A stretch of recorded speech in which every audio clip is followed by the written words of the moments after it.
2j. Passing through the point whose position vector r equals minus j plus k. Position vector r minus j plus k. Movement of force find करना है. Movement of force, movement of F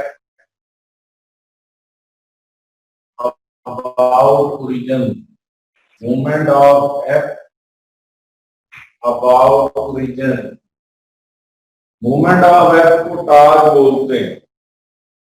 तो आपने torque find करना है. कल भी एक numerical इसी फार्मूले पे किया था. Torque equals to R cross F. आपको मैट्रिसेस मेथड बताया था. पहले I unit vector, A unit vector, K unit vector, F की जगह आर की जगह पर आई नहीं है तो जीरो है. देखें आर में आई नहीं है तो जीरो है. ए -1 है और के 1 है. एफ में आई की जगह 1 है, जे की जगह -2 है और के की जगह 0 है. यहाँ पे आप सॉल्व करें तो यूनिट वेक्टर आई मैट्रिसेस माइनस जे मैट्रिसेस प्लस के मैट्रिसेस. यही आपको समझाया था कि अल्टरनेट साइन आएंगे. आई प्लस का होगा, जे माइनस का होगा, के प्लस का होगा. फिर आपको कहा जिस रो में आई है वो छोड़ दें ये, और जिस कॉलम में है पहले कॉलम को छोड़ दें. ये कॉलम है इसको छोड़ दें. बाकी चार लिख लें -1 1 और -2 और 0. अब जे में सेकंड कॉलम को छोड़ दें. ये सेकंड कॉलम है, इसको छोड़ दो. 0 1 0 1 1 0 माइनस जे प्लस के में आखिरी कॉलम छोड़ दें. आखिरी कॉलम तो ये आता है 0 -1 और 1 -2. अब इसका तरीका ये बताया था आई इंटू, पहले इसको जरूर दें 0 +2 कैसे, एक माइनस फार्मूले का आना था, एक -2 है. Minus minus plus minus A into 0 -0 plus A into 0 +1. R vector यहाँ पे था -j प्लस के.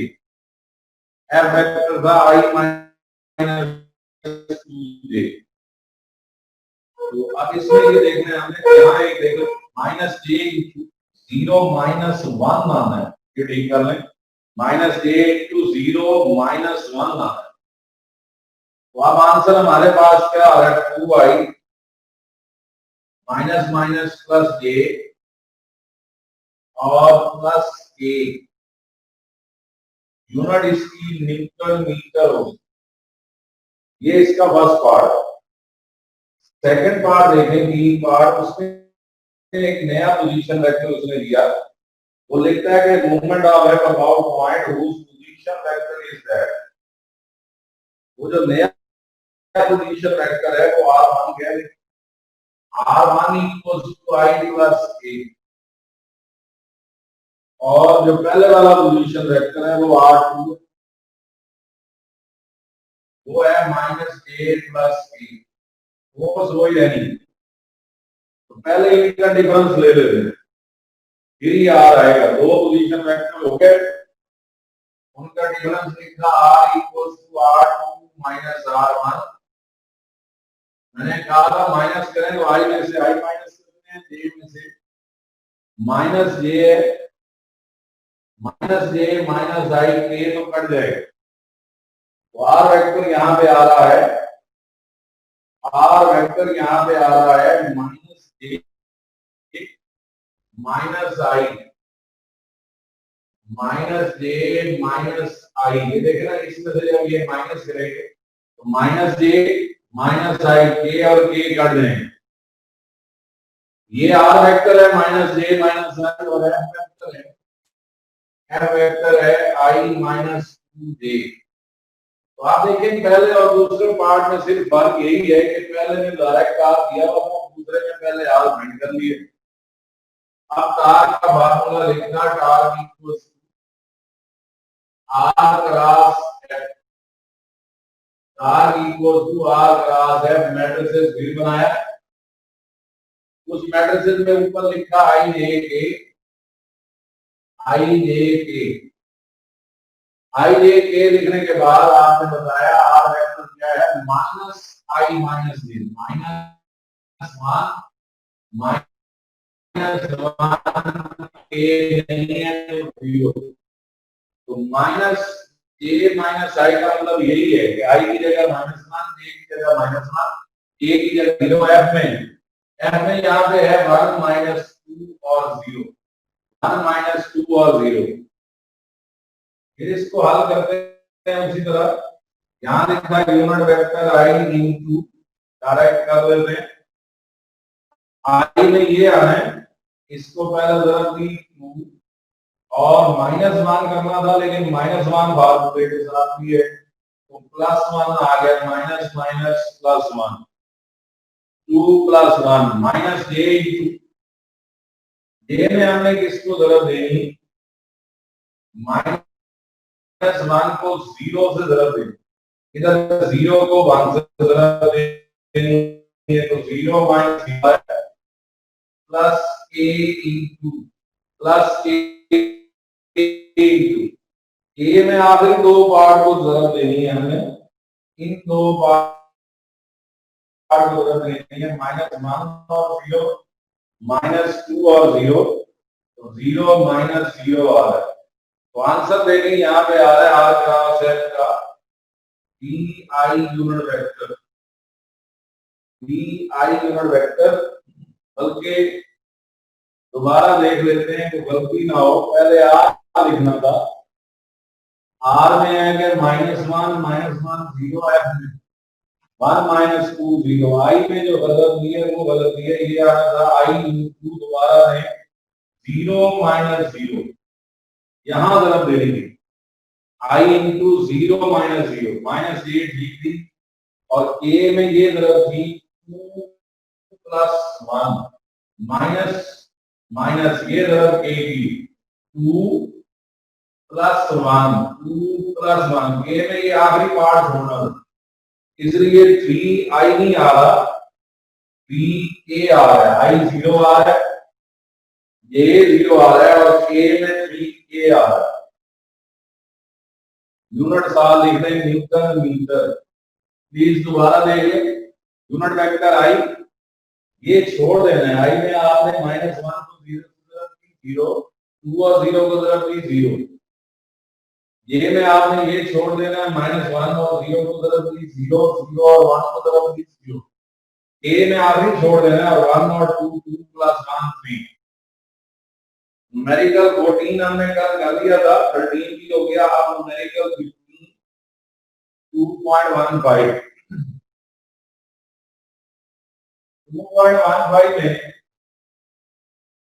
सबसे पहले पढ़े load of 10 newton is suspended from a cloth line, load या वेट, लोड या weight W equals to 10 newton है, इसको क्लॉथ लाइन से हैंग कर रहे हैं, this distorts the line so that it makes an angle of 15 degrees horizontal at each end, point the tension in clothes line।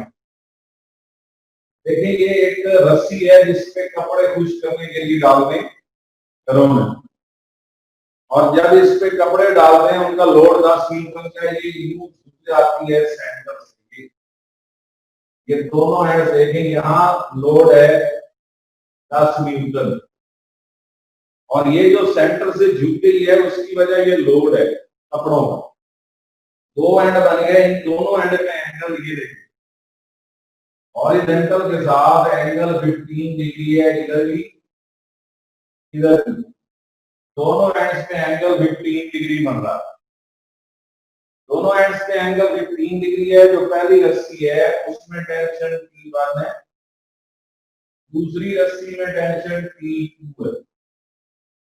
वैसे tension same है, इसकी वजह यह है कि अगर एंगल सेम हो तो टेंशन भी सेम हो। ये जो T1 T2 के बराबर है या T के बराबर है, ये हमने फाइंड करना है। T1 T है या T2 T है, ये हमने फाइंड करना है। आप बोर्ड पे देखिए एक दफा, देखिए 15 डिग्री के टेंशन के कंपोनेंट बना लेते हैं। सामने वाला परपेंडिकुलर बनेगा, एरो भी ऊपर होगा, T2 sin 15, एरो अपवर्ड होगा T2 sin 15, ये हॉरिजॉन्टल बनेगा T2 cos 15, T2 sin 15, T2 cos 15। इसी तरह T1 के कंपोनेंट बनेंगे, सामने वाला जो कंपोनेंट बनेगा वो T1 sin 15 है और T1 cos 15 है। T1 sin 15 है और T1 cos 15 है, ये कंपोनेंट बन रहे हैं।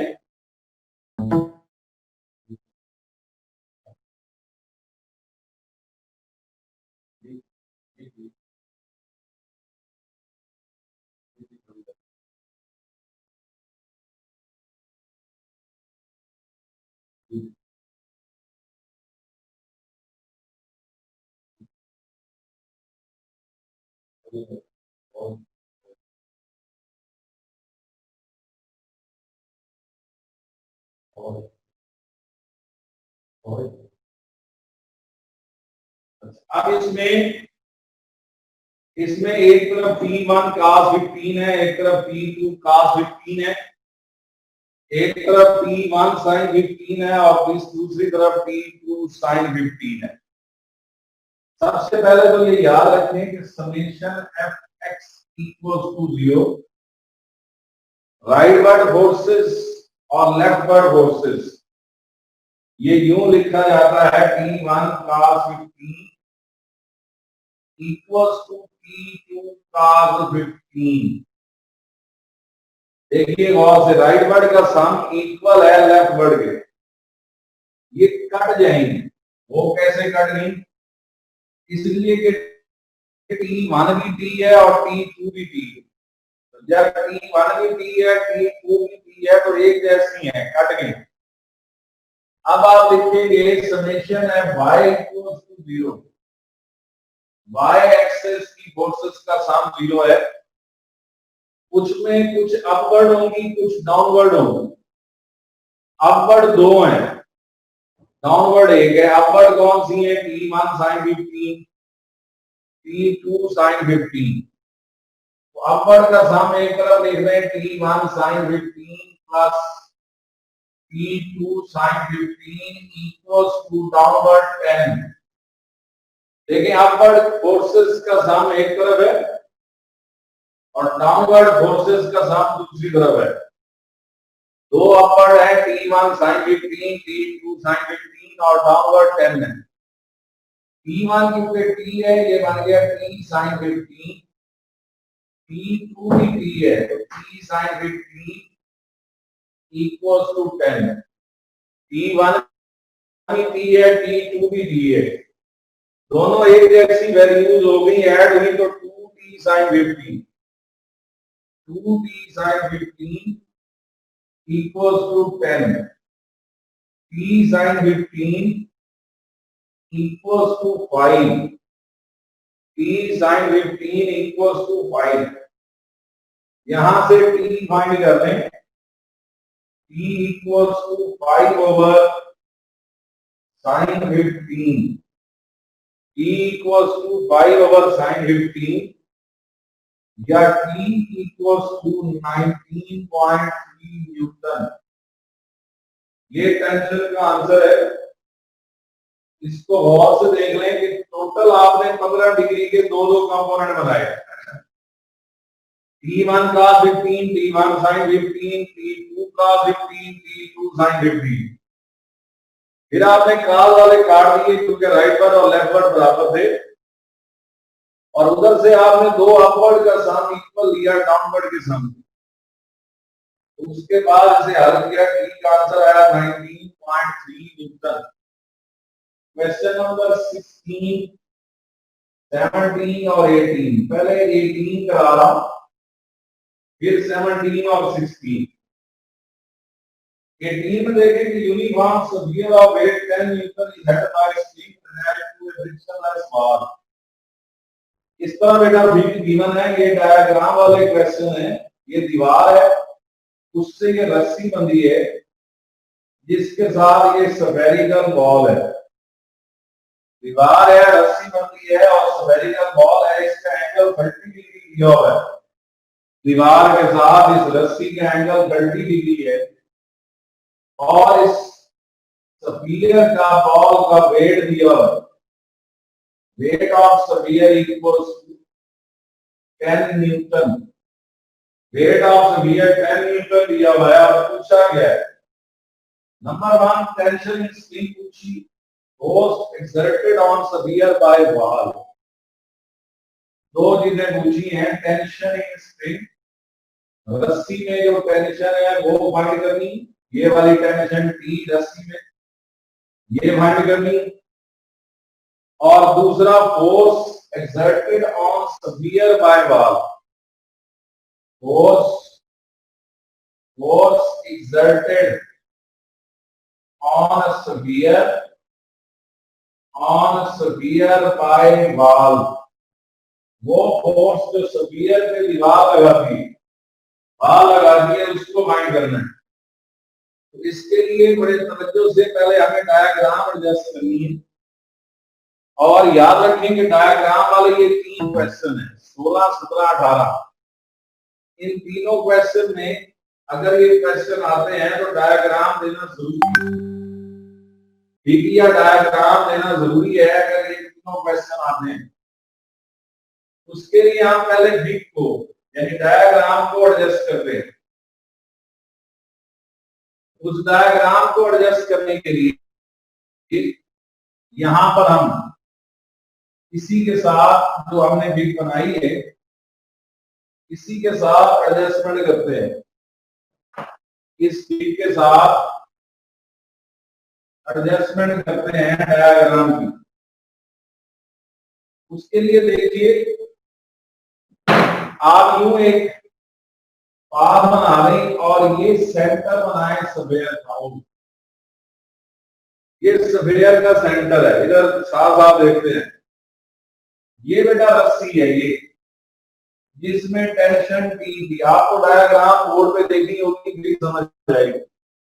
सेंटर हो गया, रस्सी है और ये दीवार है, ये जो वर्टिकली लाइन है ये वाल है, समझ आ गई, वाल है, ये रस्सी है, ये बॉल का सेंटर है, वेट हमेशा सेंटर में लाई करता है, ये वेट है, बॉल का वेट 10 न्यूटन है, लाई कर रहा है।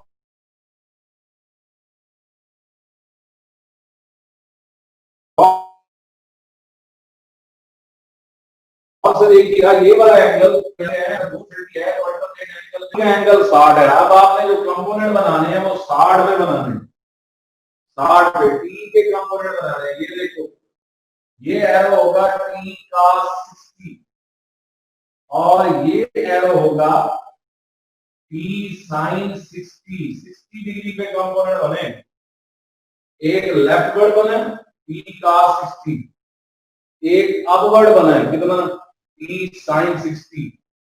अब आप गौर करें जो लेफ्टवर्ड बना है ये क्या है, ये टी का 60 वो फोर्स है जो बॉल ने बॉल पे लगाई, टी का 60 मैं उर्दू में लिख रहा हूं, वो फोर्स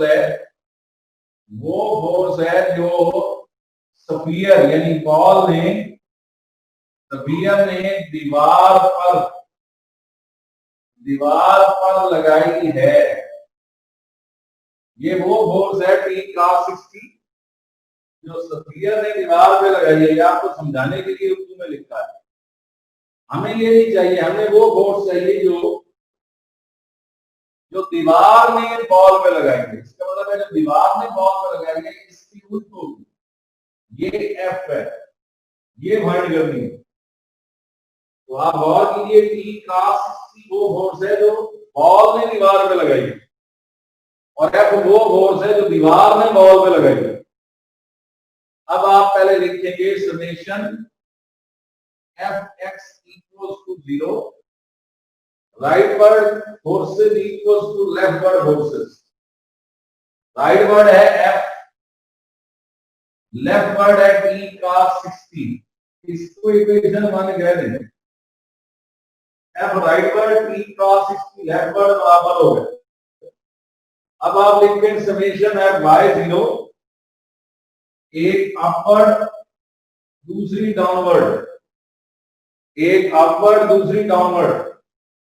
अपवर्ड कौन सी है T sin 60 और डाउनवर्ड कौन सी है 10 न्यूटन। यहां से T आ गया 10 ओवर sin 60, T आ गया 10 over sin 60, 10 over sin 60, 10 over sin 60 T का आंसर 11.55 ये आ रहा है। अब आप इसको इक्वेशन नंबर 1 में पुट कर दें ताकि एफ आ जाए। एफ बराबर आया T की जगह 11.55 cos 60, 11.55 T की जगह cos 60, तो फोर्स का आंसर 5.77 न्यूटन आ रहा है, 5.77 न्यूटन। तो ये इतनी इजी नहीं है, इनको इत्मीनान से करेंगे फिर ही समझ आने। अब देखिए 2.18 के बाद दो रह गए, 17 और 16। पहले हम 17 कर रहे हैं, 2.17।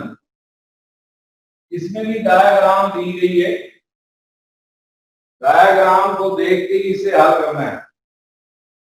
17 में spherical ball of weight 50 Newton to be lifted over a step as shown in figure। ऐसे एक spherical ball है, ये देखिए, और ये नीचे स्टेप है, नीचे सपोर्ट गैर है, ये 5 सेंटीमीटर लिफ्ट पोजीशन में है। ये वाली यहां से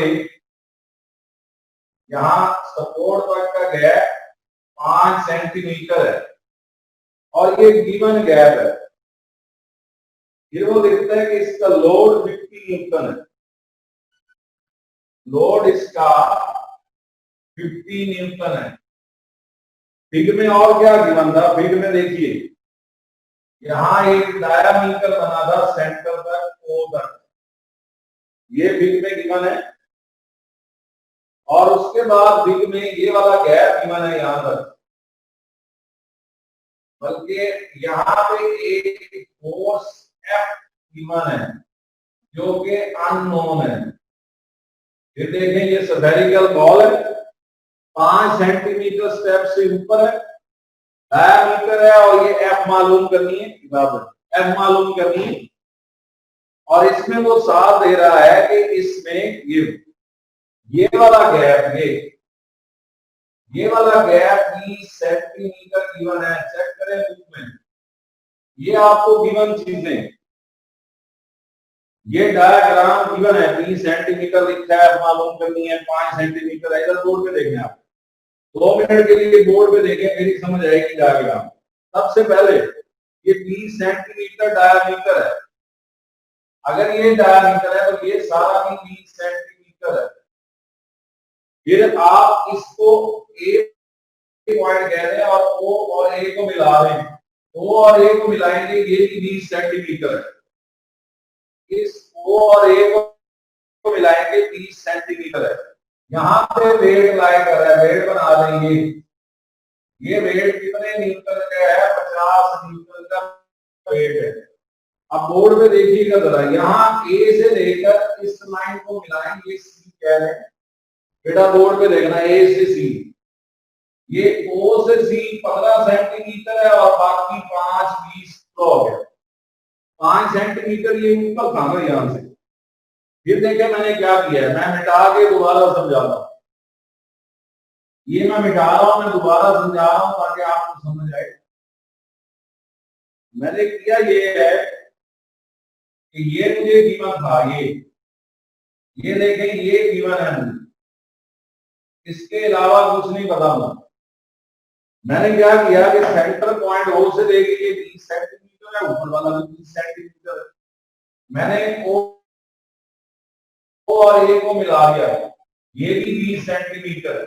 फिर मैंने सेंटर में वेट बनाया, ये वेट नीचे तक जा रहा है 50 न्यूटन।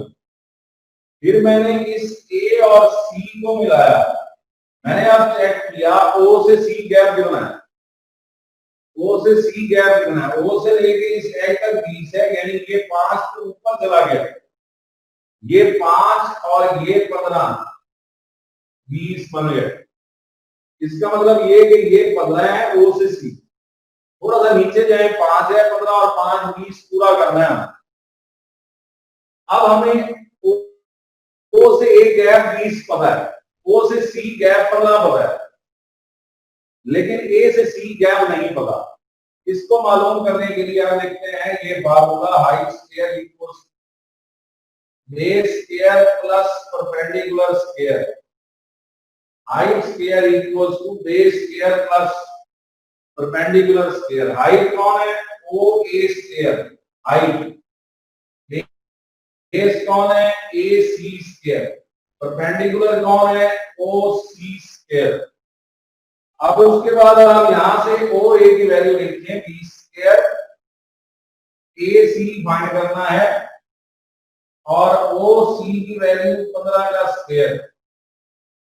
इस तरह से ए सी स्क्वायर आ रहा है 20 स्क्वायर माइनस 15 स्क्वायर, इसका अंडर रूट भी लेना है क्योंकि ए सी चाहिए।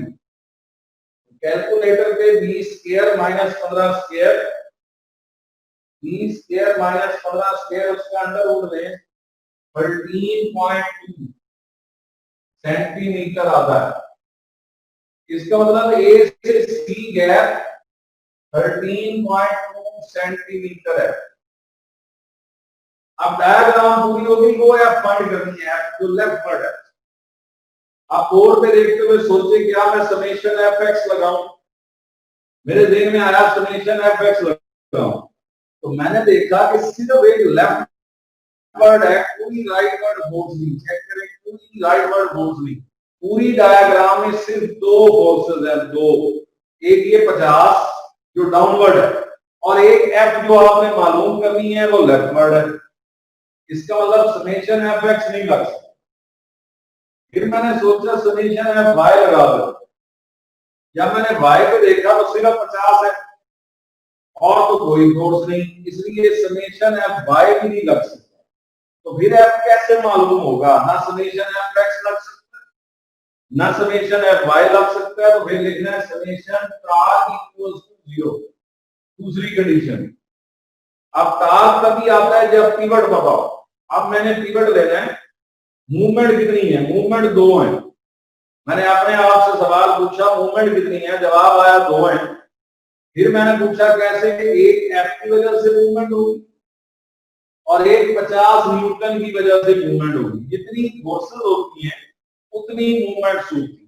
प्लीज जरा ध्यान करना है बाबू, एक एफ की वजह से, एक 50 न्यूटन की वजह से मूवमेंट है। अच्छा, पिवट कौन सा होगा? मैंने सोचना शुरू किया पिवट किससे ले जी।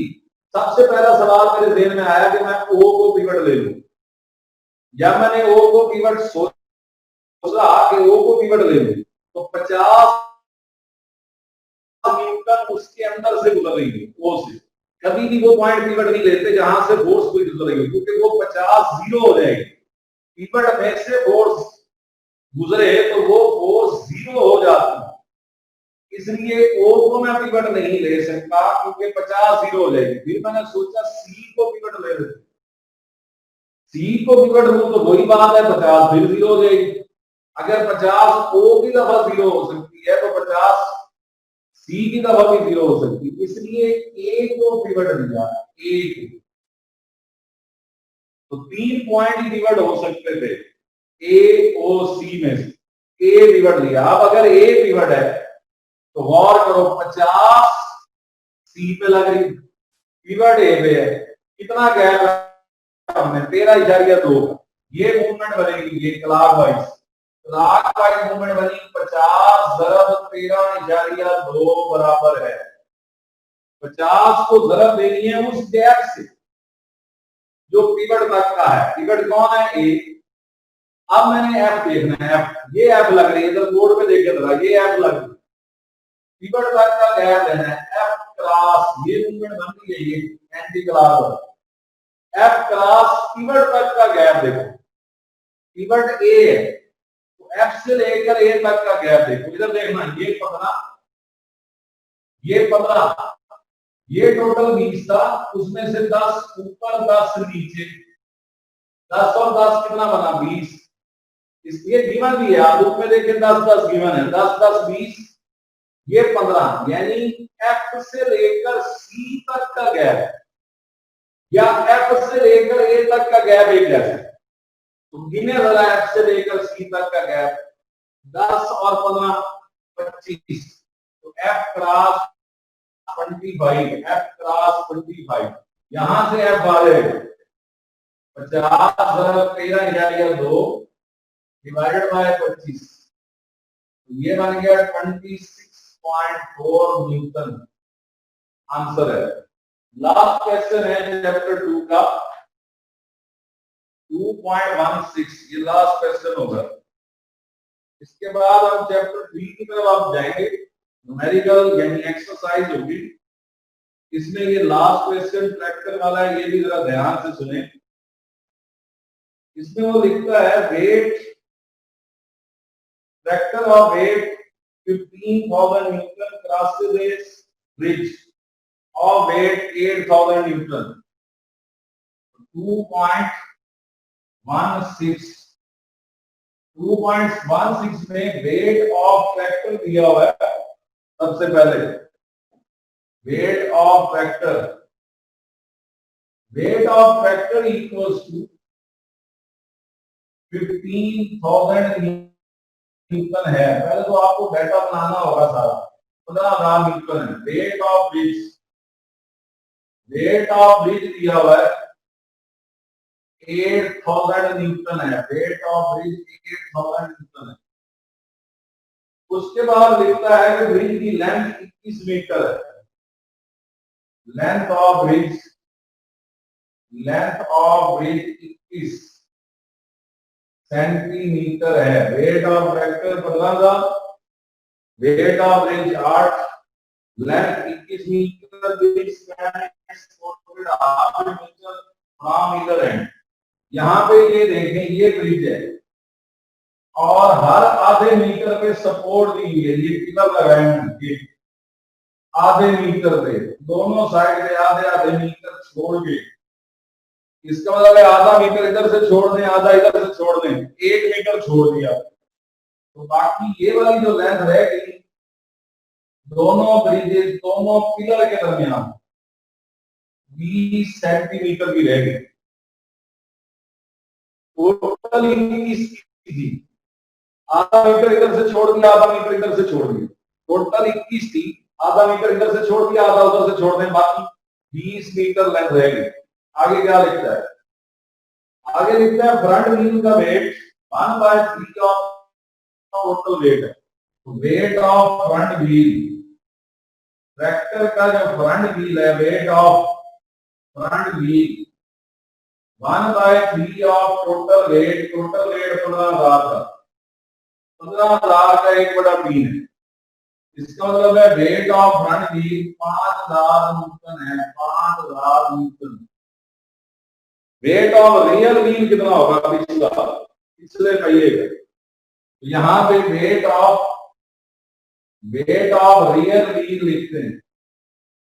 वेट ऑफ रियर व्हील बनेगा 15,000 में से 5,000 माइनस कर दें तो weight of rear wheel 10,000 Newton बनता है। फिर सुन ले, 15,000 ट्रैक्टर का टोटल वेट, फ्रंट व्हील का वेट 1/3 × 15 5,000, तो जो रियर व्हील है उसका कितना रह गया, 15 में से 5 निकाल दें, 10,000 न्यूटन। एंड में लिखता है कि calculate force on this force, ये जो पिलर्स हैं इनकी फोर्स ऊपर जो लगाई है F1 और F2, ये फोर्सेस बताएं। और साथ ये भी कहता है, नीचे लिखता है rear wheel is middle of bridge, पिछला पहिया मिडल ऑफ ब्रिज पे। अब यहाँ ट्रैक्टर बना लेते हैं, ये मिडल ऑफ ब्रिज है, इस पे पिछला पहिया है और ये नेक्स्ट यानी फ्रंट व्हील है। ये याद रखें कि पिछला पहिया मिडल में है और पिछले और फ्रंट वाले व्हील के दरमियान गैप दिया हुआ है 3 मीटर। ये वाला गैप, ये 3 मीटर का गैप है फ्रंट और रियर व्हील। तो ये तीनों सवाल बार बार करने पड़ते हैं। टीचर तो ये कराते को नहीं, अगला चैप्टर शुरू कर लेते हैं, उन्हें पता होता है समझ को नहीं आने, इसलिए मैंने ये रिस्क लिया आपको कराए हैं, रिस्क ही लिया है। ये मैं आपको एक दफा समझाऊंगा, जब दूसरी दफा तीसरी दफा फिर ये क्लियर होंगे, प्रैक्टिस होगी। बहरहाल इसमें ये देखें कि ये जो ट्रैक्टर का फ्रंट व्हील है उसका वेट बना दें। फ्रंट व्हील का वेट था 5,000 न्यूटन, डाउनवर्ड लगेगा। ट्रैक्टर के रेयर व्हील का वेट बनाए, डाउनवर्ड होगा 10,000 न्यूटन। ब्रिज का वेट बनाए, ब्रिज का वेट कितना होगा, ब्रिज का वेट सेंटर में होगा, ब्रिज का वेट सेंटर में होगा और वो बनेगा 8,000 न्यूटन। तो सर हमें कैसे पता लगा कि पिछला पहिया सेंटर में है, उसने खुद बताया कि रेयर व्हील मिडल में है। इसका मतलब ये हुआ पिछले पहिए में 10 × 8 18 का वेट लग रहा है, अगले पहिए पे 5 का वेट लग रहा है, दो फोर्सेस ऊपर लग रही है। तो पहले तो लिख दें y = 0, अपवर्ड फोर्स इक्वल है डाउनवर्ड फोर्सेस के सम की। जब आप ये लिख देते हैं अपवर्ड फोर्सेस का सम डाउनवर्ड फोर्सेस के सम के इक्वल है, अपवर्ड फोर्सेस है F1 + F2 बराबर है डाउनवर्ड फोर्सेस गिने 8 डाउनवर्ड, 10,000 डाउनवर्ड, 5,000 डाउनवर्ड, 8 + 18 और 5 23,000 न्यूटन। ये F1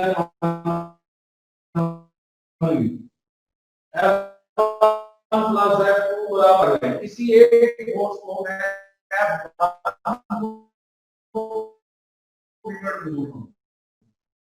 जब मैं किसी एक फोर्स को पिवट बोलूंगा वो 0 हो जाएगी। अगर ये पिवट है तो कौन सी फोर्स है, एक 5,000 वाली क्लॉकवाइज बनेगी, एक 10,000 वाली क्लॉकवाइज बनेगी, एक 8,000 वाली क्लॉकवाइज बनेगी, एक F2 वाली एंटी क्लॉकवाइज बनेगी। तो आप देखेंगे 5,000 वाली क्लॉकवाइज, 10,000 वाली क्लॉक